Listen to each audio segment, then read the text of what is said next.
What's up, everybody, and welcome to my 2014 SummerSlam review. A huge show tonight, I gotta say. Wow. I guess we'll kick it off with the pre-show. Rob Van Dam going against Cesaro. Pretty much a good match, kick off the show. You know Cesaro's on a losing streak. People were with RVD, and RVD hit the fast-off Rock Slash to win the match. But kicking off with the first match, Miz versus Dolph Ziggler for the Intercontinental Championship. It was actually a good match. A little bit of, it was kind of short, but it was actually a really good match. Which I don't know why the WWE now has a whole bunch of announce team, a German, Spanish, and a regular announce table. Like, I was like, how many guys are there? Like an 8-man broadcast, no, wait, 4, 5, 6. Like a 9-man broadcast out there, pretty much. And so, the Intercontinental title match was really good. Miz even dodging the famous sir, hitting the Skull Crush finale, but Ziggler was able to hit the zigzag, so Ziggler became the new Intercontinental Champion. The crowd went nuts for it. Finally, Ziggler can get a push around here. I meant to say Hogan, it really kicked off the show, promoting the WWE Network again when he came out. AJ winning his page for the Divas title, which was really good, even though the match was like really short for about 5 minutes.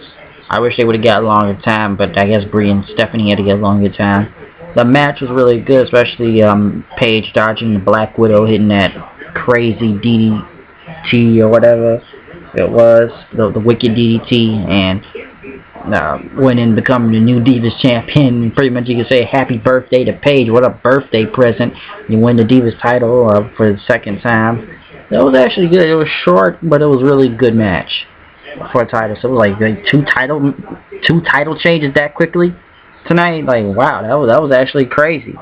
Swagger went against Rusev in a flag match, which I thought the flag match was you had to get it off a pole, but since it was different this time and had to be a regular match, it was pretty much a regular match. And it kind of pretty much came into Swagger and Rusev. Swagger's really killing Rusev, but once Rusev got the accolade on him, even though with an injured leg, Rusev had pretty much the accolade, but Swagger never gave up. He pretty much passed out and won the match then. And it'll probably be a third match with him anyway, but between Swagger and Rusev pretty much won, I guess allegedly won the flag match, and then kicked Zeb Colton and bringing down the Russian flag. That's pretty much how the crowd gave him big heat then for it. So it was alright. Seth Rollins winning against Dean Ambrose, and probably one of the best lumberjack matches. Honestly, when was the last time you had this fun with a lumberjack match? I want somebody to tell me. When was the last time you ever had that much fun with a lumberjack match? Which, you had a whole bunch of guys out there, from right Baxel to Harper and Roland to Kofi, Van Dam, Cesaro, Dallas, and a whole bunch of guys. And you're just seeing Seth Rollins and Ambrose fly all over the fucking arena, even taking out the lumberjacks, beating them up almost, kicking the crap out of them, trying to get to each other. Seth Rollins trying to escape, they're going through the upstairs, and Ambrose, and they nailed it. I thought it was a count out almost, because like, are they ever going to make it back in the ring? Kane's coming out trying to get ordered in, and then when Ambrose had did Rollins' finisher, Kane got in, stopped the count, and Goldust went after Kane. But then Kane took out Goldust, and everybody started brawling in the ring. Harper and Rowan literally cleared the ring then until Ambrose took both of them out, and Rollins hit Ambrose with the briefcase, and the crowd went nuts for it. Chanting, "This is awesome," and winning the match. Like, who can name a better lumberjack match than that? Like, I've seen a lot of lumberjack matches, but when you do all this stuff in a lumberjack match, everybody's just falling repeatedly all over the ground, jumping in, jumping out, pretty much knocking the hell out of each other. You look like, dude, what are they gonna do next? Who's going who's going there? Like, is he gonna knock him out? Is he knocking him out? Like, I didn't think he was gonna win the match. They fought all over the arena. Bray Wyatt went against Chris Jericho. Bray Wyatt came on an apron. Jericho did back with the classic countdown. Even the light bright jacket had different colors, which was really good, but people said it was a tough spot to get through, because I think people were more interested in the Seth Rollins and Dean Ambrose match. But the Jericho and Bray Wyatt match was really good. Like, that match was literally crazy. I must say that. Uh,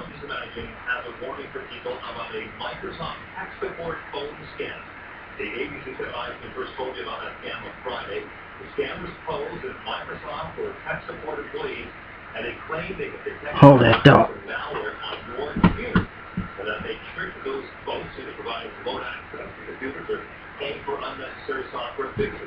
The scammers also charge your credit card and attempt to install software that can steal your personal information.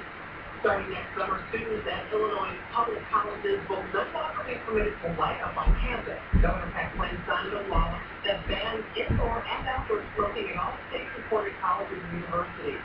He says the measure will protect students' health and help non-smokers avoid unwanted smoke. The ban takes effect July 1st, 2015. Now, the comments are gonna get mad at me for that. But Wyatt and Jericho pretty much put on a great match. Wyatt hitting the Sister Abigail on the outside of the ring when Jericho missed the baseball slide, and then pretty much hitting the Sister Abigail in the ring, and pretty much told Jericho that he didn't, believe in pretty much Wyatt. Pretty much started singing, he's got the whole world in his hands. Then after the match, but it was good, and I'm sure the next match, since both of them have a win, one in Battleground, one at SummerSlam, so the next win at Night of Champions will be the rubber match, most likely. Stephanie McMahon versus Brie Bella. Which there was so much things going on, I didn't know what was happening.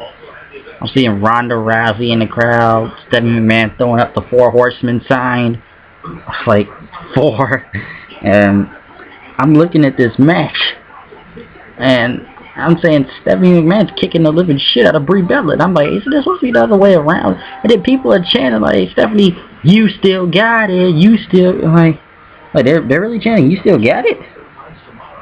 And I didn't expect that to happen. Like, I almost thought Stephanie McMahon was just going to win the match one side. I thought it was supposed to be Brie beating the crap out of Stephanie, and Stephanie was supposed to be scared and everything. Stephanie McMahon was beating the crap out of Brie Bella throughout half the match, and the crowd was with her mostly, almost. Everybody standing, you still got it. I'm like, wow, did she ever even have it 10 years ago? Or like, I'm seeing Stephanie McMahon pulling out stuff like, holy shit, she's beat the crap out of her. And then when Triple H came out,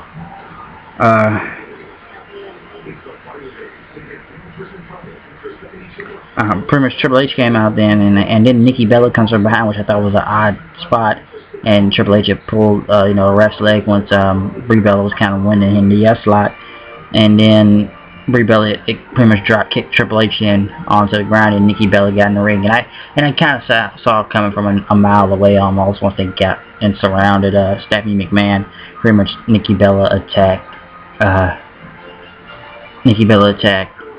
Brie Bella then, which I kind of saw that heel turn coming from a mile away once she came out, and I see Cole desperately trying to put it over, and I don't know, the crowd somewhat cared a little, and then pretty much Stephanie won the match, and then pretty much, she celebrated, and pretty much I even know her kids were out there on the ringside, and people were saying to me, like, where the heck is Daniel Bryan at to help his wife?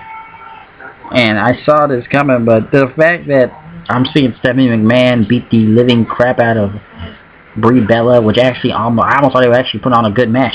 They really were actually put on a good match. The finish was like, oh my god, you see it's coming from a mile away, but like, holy crap, Stephanie McMahon's killing Brie Bella, and everybody's saying you still got it. Like, I'm saying, whose side are the fans on again? I thought Brie Bella was supposed to kick the living crap out of Stephanie McMahon, but I guess that didn't happen. And I don't know, that Doritos Mama's Boy segment with the Outlaws and Bill Lamont, but was retarded.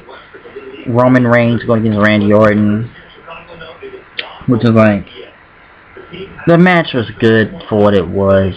It was really good. It was probably one of the best matches between the Ambrose and Rollins match, but it was one of the best ones, and I thought it was really good, especially Orton hitting that RKO in midair, and then Reigns to come back with the spear in after dodging the Punk kick, which was a really good match, and it may go somewhere again. I don't think it makes Roman Reigns a made man, yet, as everybody say, but at least he put himself on a pedestal in a way, got him somewhere. not only title shots, but who Roman Reigns faced next other than Randy Orton. Since I guess Orton couldn't finish the job or whatever. So I don't know. But it was actually a good match. There was a lot of mess ups, but it turned out well in the end. SummerSlam is actually going to a different state next year, New York. New Jersey. And then we get to the main event. John Cena versus Brock Lesnar. Holy shit. As soon as the match started, in the first 30 seconds of the match, you see Brock Lesnar at F5. You almost think it's over. And then when I thought to myself watching this match, like, is this going to be like the 2012 match when Brock Lesnar beat the living bejesus out of John Cena and makes him bleed like he Extreme Rules 2 years ago? It was almost like that in a way. But when you see Brock Lesnar hitting German suplex, this is what I saw throughout the match. F5, German suplex, punches to the face, pretty much MMA style, and that was it. Cena got like 3 moves in. That shoulder block, pretty much an FU and a STFU. Brock Lesnar, like, and then the crowd kind of started chanting boring, like, kind of boring. They're like, okay, because dude, you're not Kurt Angle now. Enough with the German suplexes. Of Chris Benoit. And I'm not trying to show the match, but like, oh my god, I was looking like, dude, how many German suplexes is he gonna do throughout the whole night? Can he do a different move, please? Like, and then when we get to the end, pretty much the F5, that match was so one-sided. I almost thought it was the Extreme Rules. And I was talking to my friend about it. He said, like, well, maybe pretty much that Cena, he had heart, show his heart. That even though it was a one-sided match, you see Brock imitating Undertaker, you like, dude, I was like literally waiting for this Brock Lesnar just kill John Cena already. Like, hurry up and just win the title. Alright, enough of the German suplex fest. I was like, and imitating Undertaker, though, sitting up like him. I'm like, damn. Even though Cena didn't want a quick, Lesnar pretty much dominated. It was a one-sided match. Is it like the one 2 years ago? A little, but the difference 2 years ago is that Brock came back, even though he beat the crap out of Cena, and Cena won with 2 moves last time. Cena didn't win this time. The one 2 years ago was like almost like a massacre. This one was almost like a massacre, but you see Cena didn't give up, and Brock Lesnar won the title. But Jesus Christ, man, the German suplex is like, oh my god, is it ever gonna end? Like, the German suplexes, 16 German suplexes, 16. And I think maybe, was it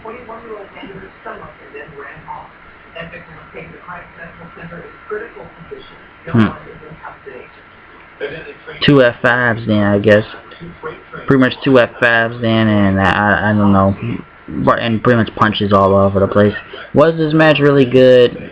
In a way, I'm not even sure it was even a good match. It was a one-sided. I'll say like this one-sided match.